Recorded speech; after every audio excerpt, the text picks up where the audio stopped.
Vous avez cette petite voix dans votre tête qui ne cesse de murmurer, vous rappelant constamment que vous devriez envisager une nouvelle carrière. Au début, vous l'avez ignoré, vous vous dites « ouais, bon, c'est juste un bruit de fond, sans importance ».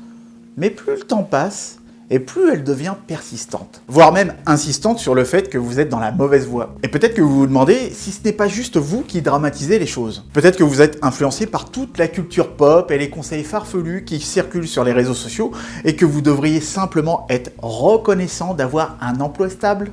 Mais comment savoir si c'est vraiment le moment de changer de cap ou si vous devriez juste vous calmer et attendre que la tempête passe? Pour vous aider à y voir plus clair, voici quelques signes courants qu'il est peut-être temps de changer de carrière. Dans combien de ces signes vous vous reconnaissez?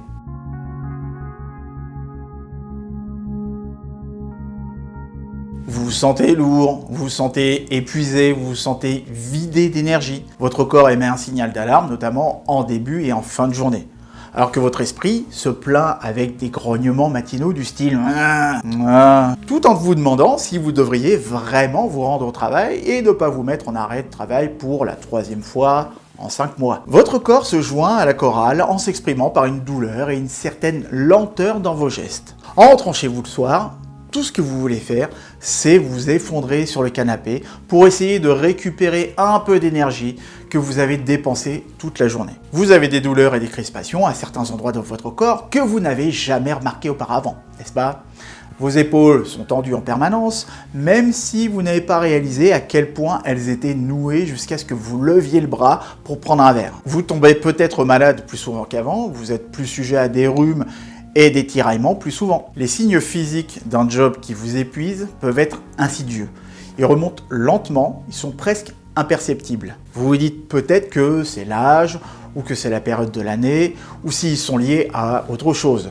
Mais en fait, ils sont là. Refouler et écraser ses ressentis à propos de son travail peut avoir un effet négatif sur votre santé. Et j'en sais quelque chose, j'ai même développé des douleurs à la poitrine à l'âge de 29 ans alors que j'étais en bonne santé. Le médecin avait identifié à l'époque un burn-out. Les douleurs ont persisté et en plus, j'ai eu une extinction de voix pendant 2 mois. Parfois, les signaux d'alarme peuvent être plus forts et plus évidents. Vous connaissez le blues du dimanche soir? Ce sentiment qui vous envahit dès que le week-end touche à sa fin. J'appelle ça le syndrome Sacartoon. Si vous êtes de ma génération, vous comprendrez de quoi je parle.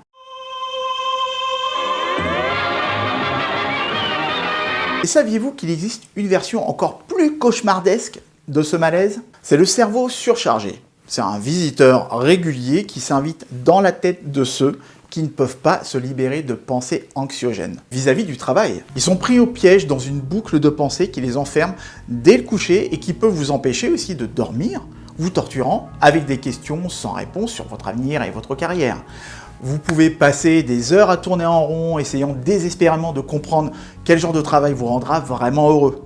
Vous pouvez même vous torturer l'esprit en vous demandant si le problème ne provient pas plutôt de vous que de votre travail. Et le matin venu, une autre petite voix dans votre tête prend la relève en vous disant que vous avez la capacité de rendre votre journée agréable et que tout dépend de votre état d'esprit.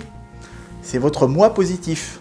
Mais parfois, même cette voix est remplie de doutes et d'incertitudes. Vous commencez à vous demander ce que vous allez faire le jour même et lorsque vous réalisez qu'il n'y a rien à espérer, le désespoir s'installe. Et puis, il y a le moi négatif. Cette voix qui vous dit que cela ne sert à rien et que vous ne pourrez jamais savoir ce que vous voulez vraiment, que vous devriez être reconnaissant d'avoir un travail en ce moment. Plutôt déprimant, n'est-ce pas? Le cerveau surchargé peut prendre le contrôle à tout moment, même lorsque vous êtes au milieu d'une journée de travail.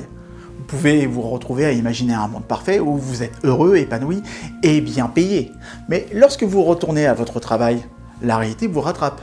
Le cerveau surchargé peut s'immiscer dans tous les aspects de votre vie, vous empêchant de profiter pleinement de vos moments de détente. Essayez de comprendre ce qui vous tourmente et explorer des solutions qui pourraient vous aider à sortir de cette boucle de pensée négative. Bienvenue dans la vallée de la confiance, où les doutes et les inquiétudes planent comme des nuages sur une journée pluvieuse. Vous avez l'impression que quelque chose ne va pas. Et si le problème c'était vous? Peut-être que vous n'êtes pas taillé pour ce poste, que vous ne vous intégrez pas correctement, que vous êtes maladroit et inconfortable. Je sais, c'est frustrant. Vous savez que vous pourriez faire un meilleur travail, mais cela ne vient pas naturellement et cela vous laisse perplexe. Ou peut-être que vous êtes compétent dans votre travail, mais vous ne vous sentez pas bien à ce sujet. Et quoi qu'il en soit, vous sentez que quelque chose ne va pas. Au fil du temps, cette insécurité vous ronge. Vous vous sentez de moins en moins fort, de moins en moins vous-même. Et plus vous vous éloignez de votre vrai moi, plus il est difficile de trouver un autre chemin. Vous aspirez à être heureux et satisfait dans votre travail, mais vous avez l'impression de contempler un immense gouffre. L'idée d'une vie professionnelle passionnante vous semble si lointaine et inatteignable. Et du coup, vous vous sentez si petit et insignifiant. Mais il y a de l'espoir, même dans la vallée de la confiance. Il est possible de trouver un moyen d'être soi-même et d'aimer ce que l'on fait. Cela demande juste du temps, de l'effort et de la créativité. Mais ça en vaut la peine. Peut-être avez-vous réprimé votre créativité pendant trop longtemps, ou peut-être que vous avez besoin d'un environnement différent pour vous épanouir. Ne vous inquiétez pas si vous ne savez pas exactement quoi faire pour sortir de cette vallée. Il suffit parfois de commencer par explorer vos passions et vos centres d'intérêt. Et n'oubliez pas que vous n'êtes pas seul dans ce voyage. Je suis là pour vous aider à trouver votre chemin et à sortir de là. Peut-être que vous avez déjà tout ce que vous voulez dans la vie. Une belle maison, une famille heureuse, un avenir sûr. Mais il y a quelque chose qui vous manque. Et quelque chose qui vous pousse à vous lever chaque matin et à vous rendre au travail, même si vous n'en avez pas envie. Vous êtes peut-être dans une prison d'argent. Je parle d'argent dans le sens rémunération.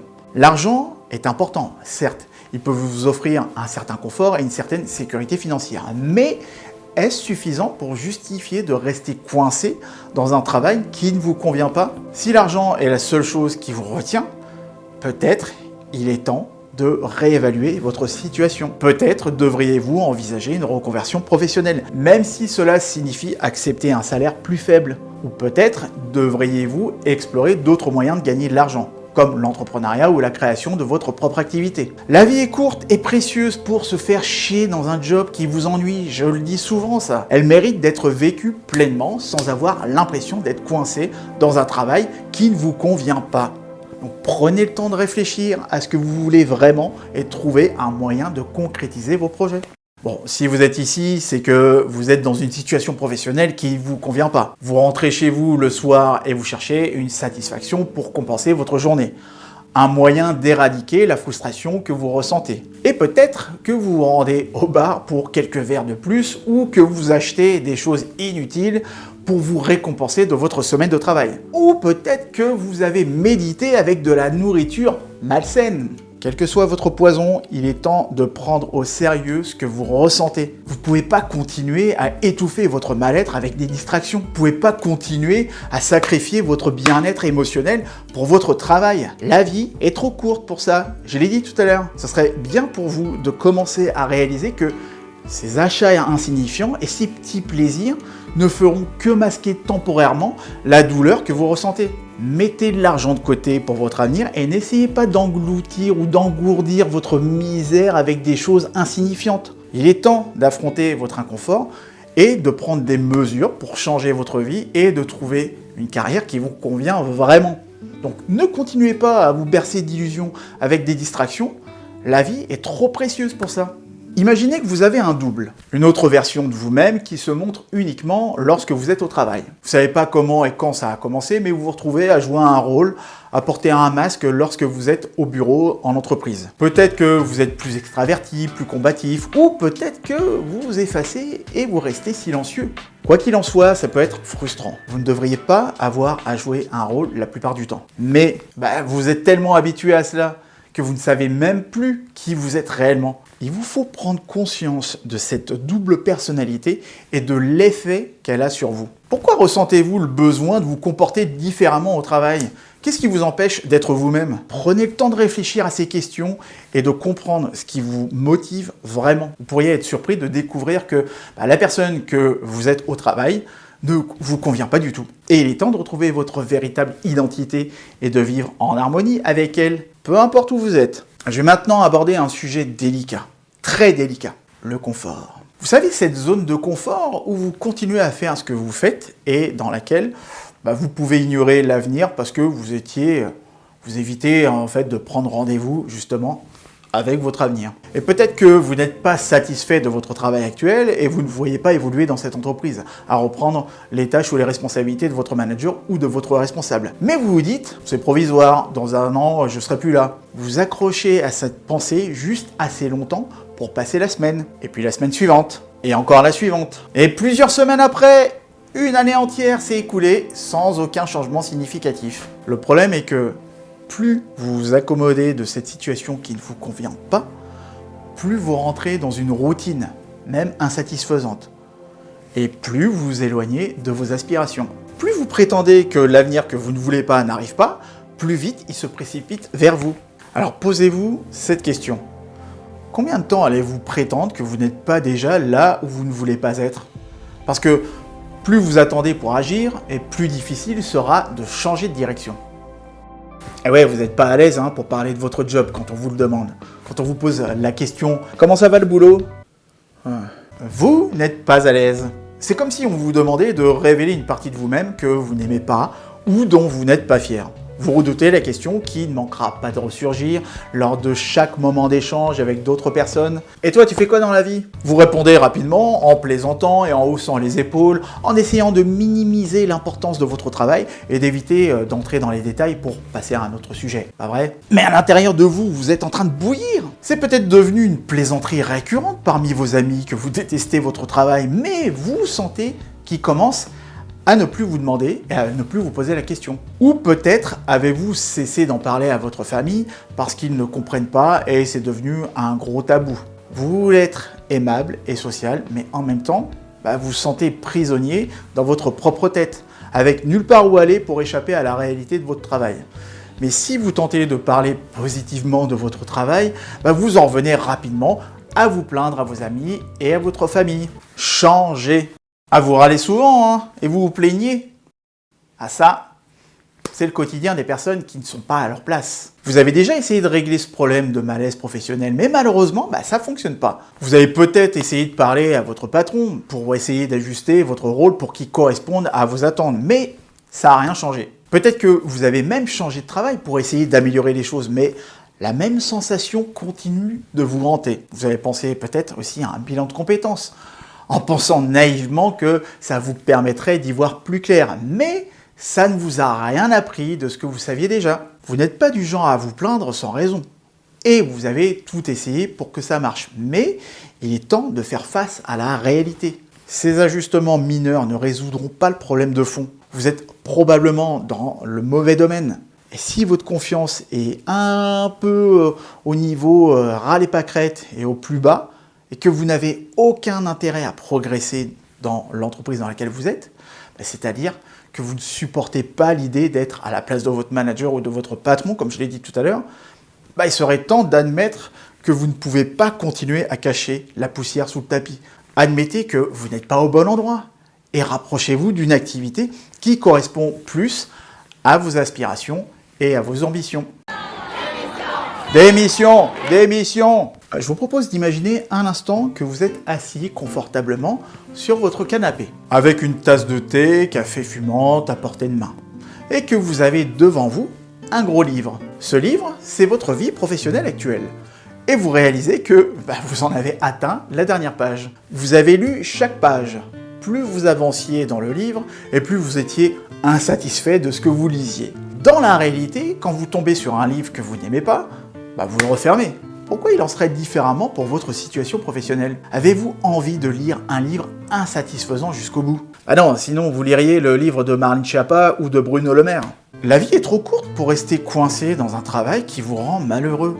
Si vous avez atteint le point où vous vous en fichez complètement, où vous n'êtes plus investi émotionnellement dans votre travail, alors il est peut-être temps de démissionner et de chercher quelque chose d'autre. Ça peut paraître effrayant car après tout, vous avez fait des études, développé une expertise, vous avez une expérience depuis des années dans cette carrière, peu importe, et vous savez peut-être pas aussi quoi faire par la suite, parce que justement vous dites je ne sais faire que ça. Mais rappelez-vous, c'est votre vie et vous méritez d'être heureux, heureuse et épanouie. Prenez le temps d'explorer les sources de plaisir au travail et de découvrir votre pourquoi, parce qu'il serait vraiment temps aujourd'hui pour vous de fermer ce livre ennuyeux et d'en commencer un nouveau qui vous fait un petit peu plus plaisir. Donc ne laissez pas la peur vous maintenir dans votre situation. Saisissez cette opportunité pour créer la vie professionnelle que vous méritez vraiment. Et ne laissez pas ce récit devenir votre réalité plus longtemps. Ah, vous êtes encore là? Eh bien, si vous êtes encore là à regarder ce contenu, c'est qu'il y a de fortes chances que vous posiez des questions sur votre reconversion professionnelle et que vous ressentiez le besoin de faire un changement. Et soyons honnêtes, ces doutes ne surgissent généralement pas chez ceux qui se sentent totalement épanouis dans leur travail. Bien sûr, il peut y avoir des jours difficiles et des périodes stressantes, mais si vous êtes constamment malheureux ou insatisfait de votre travail, je sais, je radote, mais il serait peut-être temps de considérer un nouveau chemin professionnel. Écoutez votre intuition et reconnaissez les signes qui vous indiquent qu'il est temps de changer. Et si vous en ressentez certains, partagez-les avec moi dans les commentaires ci-dessous. Donc, si vous reconnaissez dans les signes que j'ai énumérés aujourd'hui, je veux que vous sachiez que vous n'êtes pas seul. Il y a des millions de personnes qui ressentent la même chose que vous. Et la bonne nouvelle, c'est qu'il y a de l'espoir. Bah oui, vous n'êtes pas obligé de rester coincé dans un travail qui ne vous convient pas. Vous pouvez trouver le job idéal, celui qui vous permettra de vous sentir épanoui et de réaliser tout ce que vous souhaitez, de vous réaliser et de révéler votre potentiel. Si vous êtes prêt à prendre les mesures nécessaires pour faire ce changement, je vous encourage à télécharger gratuitement mon guide pour trouver le job idéal que vous retrouverez dans le lien dans la description de cette vidéo. Et ce guide est rempli d'informations et d'outils pratiques pour vous aider à découvrir vos passions, vos centres d'intérêt et à trouver la carrière qui vous convient le mieux. Il suffit de cliquer sur le lien dans la description pour le télécharger dès maintenant. Ne laissez pas le doute et la frustration vous retenir dans cette situation. Prenez le contrôle de votre vie professionnelle dès maintenant et commencez à travailler vers un avenir plus heureux et plus épanouissant. Merci d'avoir regardé cette vidéo jusqu'au bout. Moi, je vous dis à très bientôt et d'ici là, prenez soin de vous, profitez-en et osez briller dans votre vie.